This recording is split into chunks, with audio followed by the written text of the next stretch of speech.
નામું કરી ગયેલ છે, તો એ અમને જગા મળે ખરી એમના પછી? અને એકાએક જ છે સાહેબ એમનો છોકરો. એટલે એમનો દીકરો એટલે કે તમારા પતિ? હા, મારા હસબન્ડ. હા, મારા હસબન્ડ. બરાબર. એટલે તમારા સાસુનું નામ ખાતેદાર તરીકે ચાલે છે ખેતીની જમીનમાં? હા, ખેતીની જમીનમાં મેન ખાતેદાર મારા સાસુ જ છે. હા. અને મારા મામા ખરા ને એ ગુજરી ગયા છે. બરાબર. તો એમની 2 છોકરીઓ છે, એ પણ છે. એ નાના હતા ને એટલે એમને પાળવા માટે મારા સાસુને રાખ્યા હતા. બરાબર. તમારા સસરા, તમારા મિલકતમાં અત્યારે તમારા સસરા હયાત છે? હા, મારા સસરા છે ને સાસુ હયાત છે. મામા નથી, મામા ઓફ થઈ ગયા એમ. પણ એમની 2 છોકરીઓને મૂકીને ગયા છે એમ. અમે મામાના ઘરે આજે 20-25 વર્ષથી અમે રહીએ છીએ. પણ મૂળ જમીન માત્ર તમારા સાસુના નામે છે, એકલાના નામે? હા, હા, એના નામે છે. દેસી સાહેબ જી, સાસુના નામે એટલે એમના સાસુ એ પોતે એમના સસરા જ્યારે ઘર જમાઈ રહેતા હતા ત્યારે એમના પિતાએ ખાતેદાર તરીકે પોતાની દીકરી એટલે કે એમના સાસુનું નામ દાખલ કર્યું છે. હવે એમના મામા એટલે કે સાસુના બ્રધર એ હયાત નથી, એમને 2 દીકરીઓ છે. એમનો પ્રશ્ન એ છે કે એ બંને દીકરીઓ એમના ભાઈની એ આની અંદર માગણી કે તકરાર કરી શકે કે એકલા મારા પતિને મળે? અને સાસુ અને સસરા બંનેની હયાતી છે, એનો અર્થ કે માલિકની હયાતી છે, આવેલી છે પ્રોપર્ટી આગળથી વારસાઈ પિતાના વખતથી. એમના હસબન્ડના બહેનો છે એવું છે? હસબન્ડના બહેનોની વિગત આપણને દર્શક મિત્રએ નથી આપી, પરંતુ સાસુના ભાઈ હયાત નથી ને 2 દીકરીઓ છે. તો આપ શું કહેશો, એકલા એમના હસબન્ડ એને આ મિલકત ભવિષ્યમાં એમના સાસુ કે સસરા હયાત ન હોય, એમને મને લાગે છે મૂંઝવણ એ લાગે છે દર્શક મિત્રને કે મારા સાસુ જ્યારે હયાત નહીં હોય ત્યારે મારા હસબન્ડને મળે કે? હા, મારા મામાજીની બંને દીકરીઓ એમાં રાઈટ લેવા આવશે, ચોક્કસ આવશે. તો એમને મળશે કે એકલા મારા પતિને મળશે? ના, મામાની દીકરીઓ ચોક્કસ હક લેવા માટે આવશે જ આમાં. બરાબર. એટલે મામાની દીકરીઓને પણ સરખો જ અધિકાર છે જેટલો એમના પતિને અધિકાર છે? સરખો જ અધિકાર છે. અને એની આવક ઉપજ એ બાબતે એનો હિસાબ માંગી શકે? હિસાબ માંગી શકે. લઈ શકે. ઇનફેક્ટ અગાઉ આવા લિટિગેશન થયેલા છે, ઉપજના માટે એના ઘણા લિટિગેશન થયેલા છે, એટલે ઉપજ વેચીને પણ જે નીકળે એમાંથી પણ એમનો ભાગ લાગે એવું થાય. ચોક્કસ. એટલે સાસુનું નામ ક્યાંથી આવ્યું? જો એના ગંગોત્રી તરફ જઈએ તો એ એમના પિતાના વખતથી આવેલું છે. તો એમના પિતાના તરફથી આવેલી એ મિલકતની અંદર જેટલો ગુજરનાર મામાનો હક એટલો જ એમના સાસુનો, અને એટલા માટે મામા નથી તો બંને દીકરીઓ અને એમના પતિ એટલે કે મામા ફઈના બંને ભાઈ બહેનોનો એક સરખો હક લાગશે. આપણી સાથે એક દર્શક મિત્ર જોડાઈ ચૂક્યા છે, જસવંતભાઈ ઠક્કર અમદાવાદથી. હલો. હલો. હા, નમસ્કાર જસવંતભાઈ. હા, નમસ્કાર સાહેબ, બંને વ્યાસ સાહેબ અને દેસાઈ સાહેબને નમસ્કાર. હા, આપનો શું પ્રશ્ન છે? અચ્છા, પ્રશ્ન સાહેબ એવો છે કે મારા બ્રધર મહેન્દ્રભાઈ 2012માં એક્સપાયર થઈ ગયા અને એમની નમસ્કાર. હા, બોલો, આપનું શું? 2012માં એક્સપાયર થઈ ગયા અને એમની મિલકત છે, કારખાનું છે, જમીન અને મકાન. બરાબર. એટલે આ અને મારા મધર જીવે છે, એમની પત્ની 95ની સાલમાં એક્સપાયર થઈ ગયા અને એમને સંતાન છે નહીં. બરાબર. અચ્છા, હવે બધી બહેનો એટલે ખાસ કરીને એક બેન આમાં ભાગ માંગે છે કે આ મિલકતમાં મને ભાગ મળવો જોઈએ. અને એક વાત સાહેબ બીજી કે એને જમીન વેચી એના મિલકત વસાયેલી છે, એટલે જમીન એને 2004માં આ બધી બહેનો ઇવન ઇન્ક્લુડિંગ મેં પણ હક જતો કર્યો છે, ઇવન મધરે પણ હક જતો કર્યો છે. અને અત્યારે છતાં એ બેન ભાગ માગે છે કે મને આમાંથી ભાગ મળવો જોઈએ અને મને નોટિસ મોકલી. એટલે સંયુક્ત મિલકતમાંથી તમારા ભાઈએ આવેલી આવકમાંથી જે મિલકત ખરીદી? ના સાહેબ, હા, તમારા ભાઈના નામે જે મિલકત છે જે 2012માં ગુજરી ગયા, એ ભાઈએ એ મિલકત વસાવેલી એ પોતાના નાણાંથી? એ ખેતી કરતો હતો અને ફાધર જોડે રહેતો હતો. ફાધરે અમારા 3 ભાગ પડ્યા, મારા ભાગમાં ફ્લેટ આવ્યો, એમના ભાગમાં જમીન આવી અને એના ભાગમાં કારખાનું આવ્યું. એ બાબતે વહેંચણીનો કરાર થઈ ગયો? હા, વહેંચણીનો કરાર થઈ ગયો. એટલે તમારા ભાઈની પોતાની મિલકત થઈ? હા, એ મારા ભાઈની પોતાની મિલકત. અને બધા જ ભાઈ બહેનોએ વાંધો નથી તેવું લખાણ લખી આપ્યું? હા, અને ફાધરની જે મિલકત છે ફાધરે મહેન્દ્રભાઈને આપી કારણ કે એમની જોડે રહેતા હતા એટલે. બરાબર છે. એટલે અમે આપનો પ્રશ્ન સમજી શક્યા છે. આપનો શું પ્રશ્ન છે આપણે વ્યાસ સાહેબ અને દેસાઈ સાહેબ બંનેને પૂછીશું. આ વ્યાસ સાહેબ પહેલા આપને પૂછ્યું તો આપ શું માંગ કહેશો? એક તો વાત સ્પષ્ટ થઈ જાય છે કે આ એમની સ્વતંત્ર મિલકત થઈ ગઈ, કારણ કે વિભાજન આ મિલકતનું થઈ ચૂક્યું છે એ સ્પષ્ટ જણાવે છે. જ્યારે પણ પ્રોપર્ટી જે સંયુક્ત પ્રોપર્ટી હોય એનું વિભાજન થાય તો જે શેર હોય એમનો ભાગ હોય તે તેમની સ્વપાર્જિત મિલકત બની જાય છે, સ્વતંત્ર મિલકત બની જાય છે. એ જો સ્વતંત્ર મિલકત બની જાય તો તેની અંદર એમના જ વારસો ભાગ માગી શકે પણ અન્ય કોઈ વ્યક્તિ ભાગ માગી શકે નહીં. પરંતુ મને એમ પણ જણાય છે કે મહેન્દ્રભાઈના કોઈ વારસ નથી, કારણ કે મહેન્દ્રભાઈના પત્ની પણ ગુજરી ગયેલા છે અને એમના બાળકો પણ નથી. તો પ્રશ્ન એ ઊભો થાય કે તો પછી મહેન્દ્રભાઈના ગુજરી જવાથી 2012માં આ મિલકત કોને જશે? તો આ સંદર્ભમાં મહેન્દ્રભાઈના મધર હજી હયાત છે, તો આ મિલકત મહેન્દ્રભાઈના મધરને તેમના સ્વતંત્રપણા માલિકી હેઠળ આ મિલકત જશે અને તેમાં પણ આજ રોજ તેમની દીકરીઓ કોઈ ભાગ ન માગી શકે. એ જે મિલકત એમના મધરને મળશે તો એ મધર તેમની સ્વેચ્છાએ કોઈને પણ આ મિલકત આપી શકશે. પરંતુ જો એ મધર વિલ ન બનાવે તો પછી તમામ વારસદારોનો એમાં હક લાગશે. આપણી સાથે એક દર્શક મિત્ર ભરૂચથી જોડાઈ ચૂક્યા છે, મયુરભાઈ પટેલ.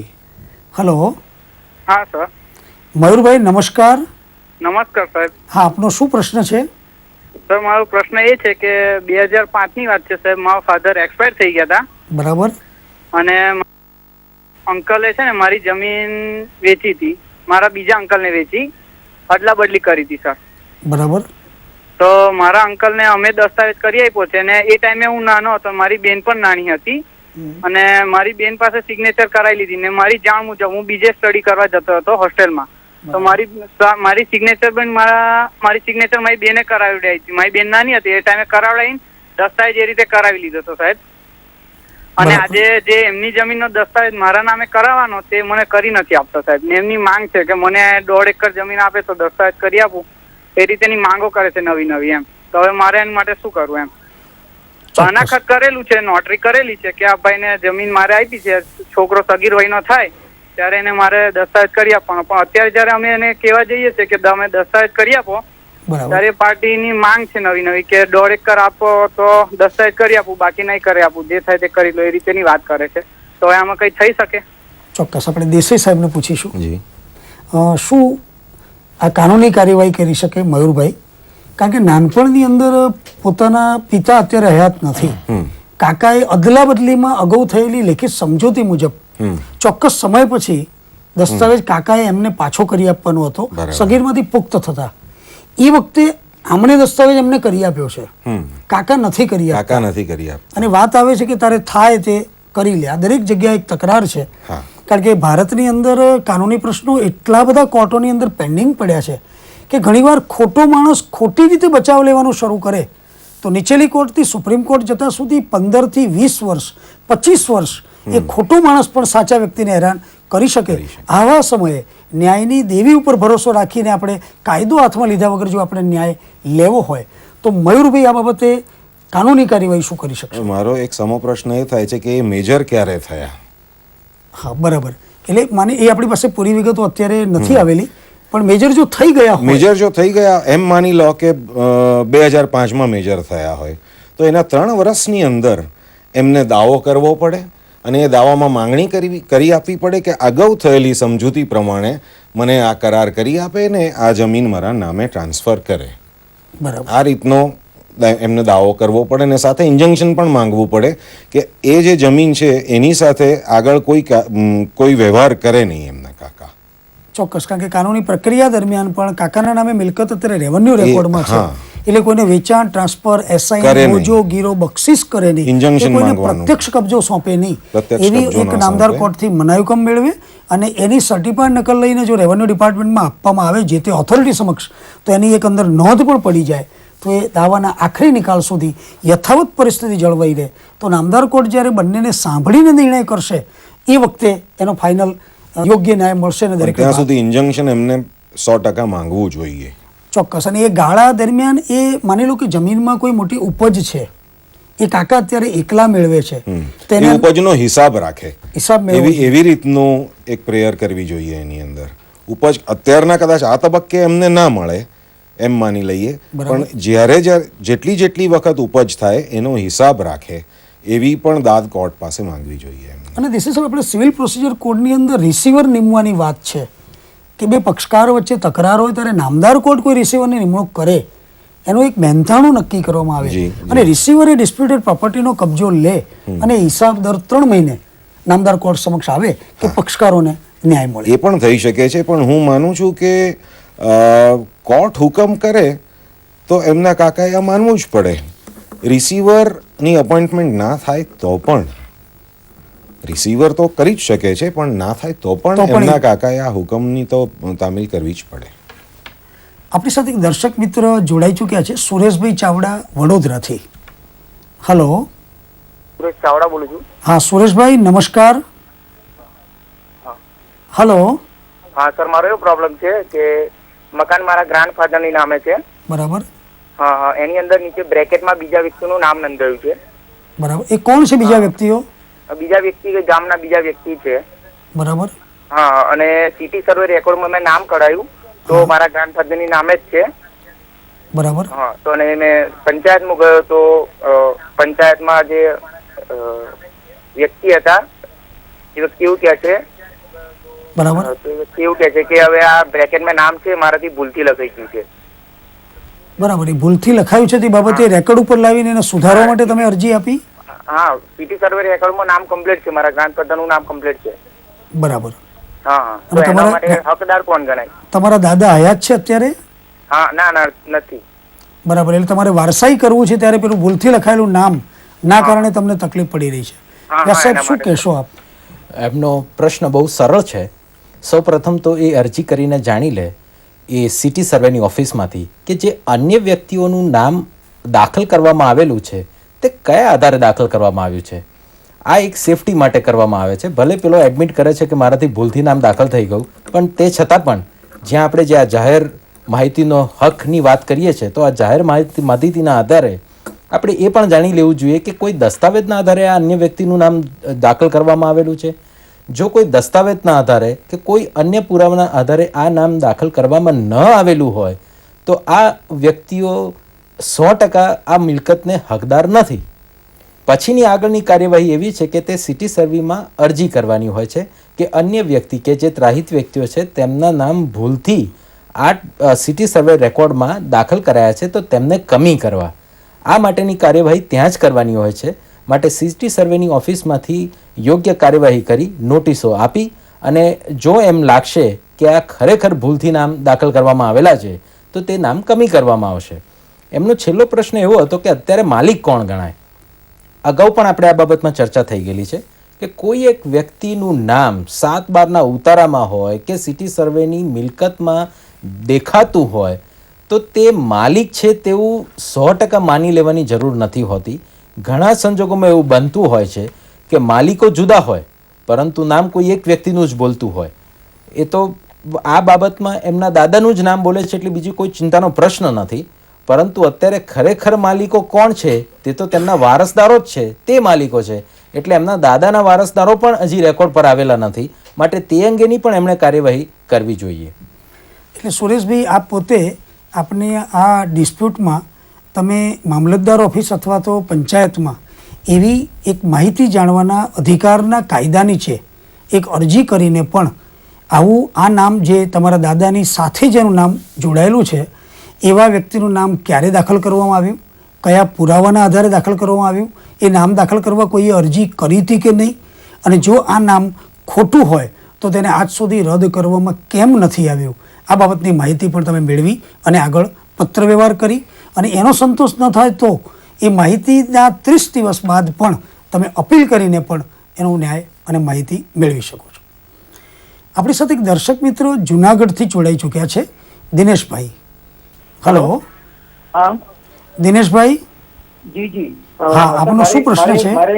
જી જી, મારે એક ક્વેશ્ચન કરવો છે કે મારા ફાધર એ ગવર્મેન્ટ સર્વન્ટ હતા, એક્સપાયર થઈ ગયા છે, તો એનું ફેમિલી પેન્શન અત્યારે મારા મધરના નામે આવે છે. તો મારા મધર છે એ મને ફેમિલી પેન્શનમાંથી કશું નથી આપતા અને મારા નાના બ્રધરને જ બધું આપી દે છે. બરાબર. તો એમાં હું લીગલી શું કરી શકું મારો હક મેળવવા માટે, મારે એ જ જાણવું છે. બરાબર. દિનેશભાઈ, પિતાની નોકરી પછી વિધવા માતાને જે પેન્શન મળે છે એ વિધવા માતાને ગવર્મેન્ટ તરફથી આપવામાં આવે છે. એમને એ ખબર નથી કે એમના દીકરાઓ સુધી પણ એની માગણી થાય. જો એ પેન્શન 3 જણને આપવાનું હોત તો 3 જણને આપત. આપ શું કહેશો વ્યાસ સાહેબ? આપનો બિલકુલ સાચી સલાહ આપી છે, પરંતુ હવે પ્રશ્ન એવું ઊભો થાય છે કે પેન્શન તો ગવર્મેન્ટે એમના માતાને આપી દીધું, પરંતુ એ પેન્શનમાં બાકીના 2 છોકરાઓનો હક છે કે કેમ?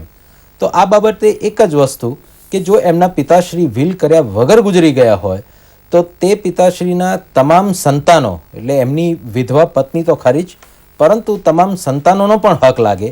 માટે એ રજૂઆત ફોન પર એવી પણ કરતા હતા કે એમના માતા કોઈ બીજા સંતાનને આ પેન્શનમાંથી ભાગ આપે છે પણ તેમને નથી આપતા.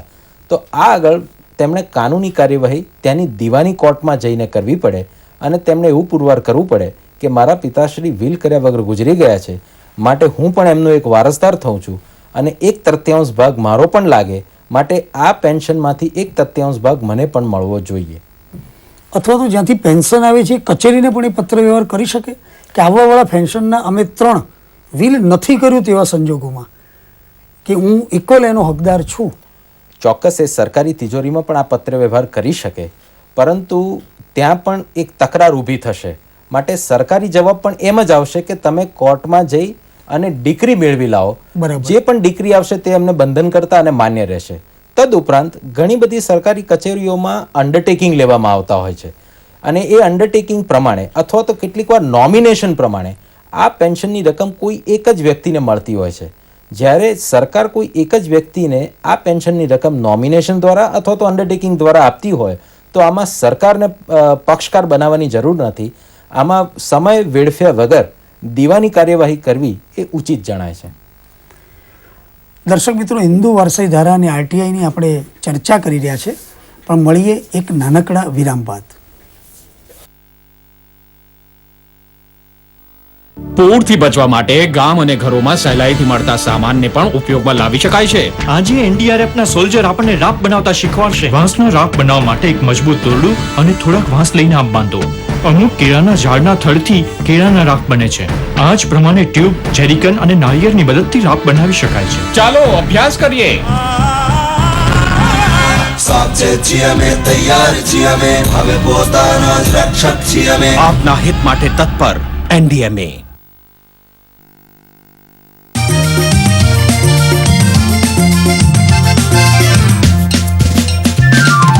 અમે બધાનું દર્પણ ઝીલે આપણા સૌનો સ્વભાવ, ભાવ ભાવનો માણીએ આપણે હસતા હસતા લાવ. સાચા ખોટા રીત રિવાજો, સારી નરસી પ્રથા, જીવન રસથી છલક છલકતી હાસ્ય સભર આ કથા. અમે બધા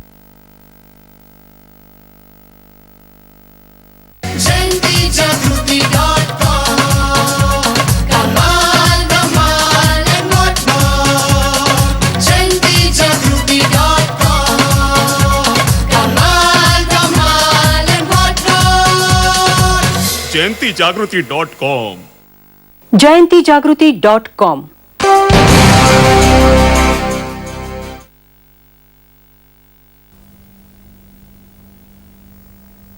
વિરામ બાદ પુનઃ આપનું સ્વાગત છે. દર્શક મિત્રો, આપણે ચર્ચા કરી રહ્યા છીએ હિન્દુ વારસાઈ ધારો અને આરટીઆઈ. દેસાઈ સાહેબ, આપણે જે આ વાત આવે છે એક સીધી લીટીના વારસદાર, પ્રથમ હરોળના, તો એ હિન્દુ લોની અંદર વારસાઈ ધારામાં શું એની જોગવાઈ છે અને કોને કહેવાય? બરાબર. હવે આમાં હું એમાં એક થોડું એડિશન કરીશ. હિન્દુ પુરુષ અને હિન્દુ સ્ત્રી. હવે હિન્દુ પુરુષની વાત કરીએ તો એ જ્યારે ગુજરી જાય ત્યારે એના સીધી લીટીના વારસો કોણ કહેવાય? તો પ્રથમ તબક્કે તો એમના પત્ની અને એમના બાળકો, જેમાં છોકરો છોકરી બંનેનો સમાવેશ થાય. પછી બીજી કેટેગરીઝ છે. હવે શિડ્યુલ 1ની અંદર આ પડે. સેકન્ડ શિડ્યુલની અંદર બીજા અમુક વારસોને મૂકવામાં આવ્યા છે, પણ એમાં એવી જોગવાઈ છે કે જો પહેલા શિડ્યુલની અંદરના વારસો ના હોય તો જ બીજા શિડ્યુલના વારસોને આ પ્રોપર્ટી મળે.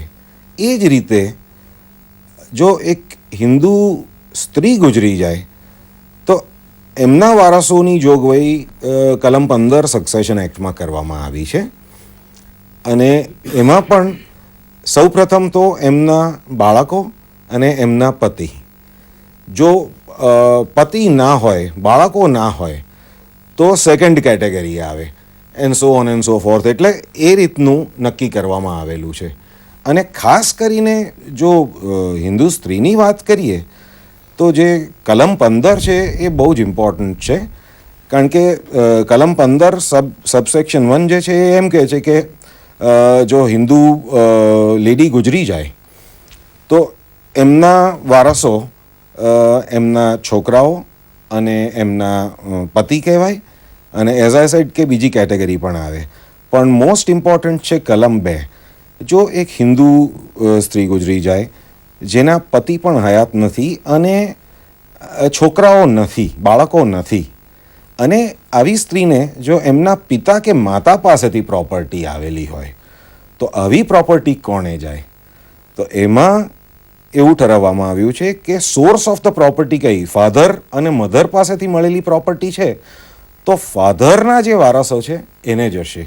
અને એ જ રીતે સબસેક્શન 2નો સેક્શન બી છે, કલમ બી છે, એની અંદર એવી જોગવાઈ છે કે જો આવી હિન્દુ સ્ત્રીને પ્રોપર્ટી એમના હસબન્ડ પાસેથી મળી હોય કે ફાધર ઇન લો પાસેથી મળી હોય અને એમના હસબન્ડ ના હોય અને બાળકો પણ ના હોય તો ફાધર ઇન લોના વારસોને જશે.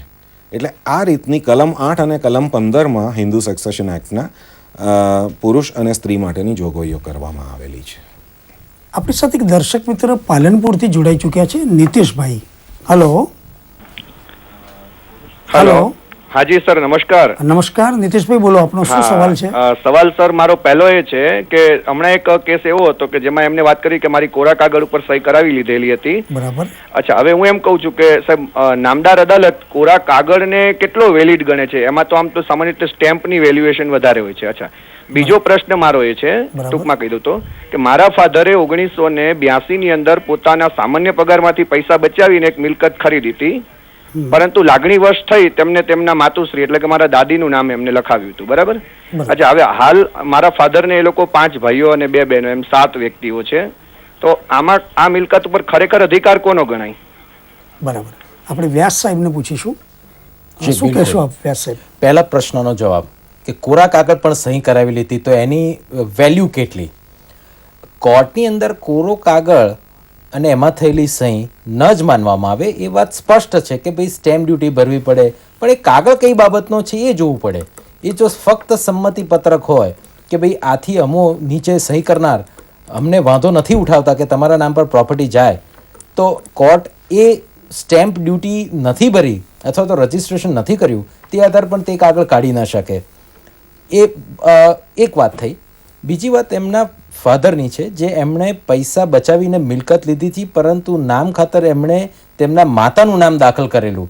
તો આ પ્રોપર્ટી કોની ગણાય? આ બેનામી ટ્રાન્ઝેક્શન થયેલું છે. ભલે 1982માં થયું છે અને બેનામી ટ્રાન્ઝેક્શનનો કાયદો 1988માં આવેલો છે, પરંતુ જ્યારે કોઈ વ્યક્તિનું નામ દાખલ કરવામાં આવે તેનો અર્થ એમ નહીં કે તે વ્યક્તિ મિલકતની માલિક થઈ જાય છે. માલિક તો તે પોતે જ રહે છે કે જેના સ્વપાર્જિત નાણાંથી તેમણે મિલકત ખરીદેલી હોય. માટે આમના કેસની અંદર તેમના પિતાશ્રીએ સ્વ નાણાંમાંથી આ મિલકત ખરીદી છે, માટે તે સ્વપાર્જિત મિલકત ગણાય, તેમની પોતાની જ મિલકત ગણાય, અને અન્ય વારસદારોમાં તેમનો કોઈ હક, હિસ્સો, લાગ ભાગ મળશે નહીં. ફક્ત તેમના સીધી લીટીના વારસદારો આમાં ભાગ મેળવી શકશે જો એમણે વિલ ન બનાવ્યું હોય તો. અને એક કાયદા પ્રમાણે 100 રૂપિયાની કે તેનાથી વધુ રકમની સ્થાવર કે જંગમ મિલકતનું હસ્તાંતરણ થાય જી તો સરકારે જે તે વખતે નક્કી કરેલા એક કાયદા પ્રમાણે એની પૂરતી કોર્ટ ફી સ્ટેમ્પ ભરવી પડે. બરાબર. અને નામદાર કોર્ટ પણ એવી રકમ દંડનીય સ્વરૂપમાં પણ ભરવાનો હુકમ કરે ત્યારે જેવા દસ્તાવેજને કોર્ટ પણ જોતી હોય ને એને પુરાવો ત્યારે જ કહી શકાય.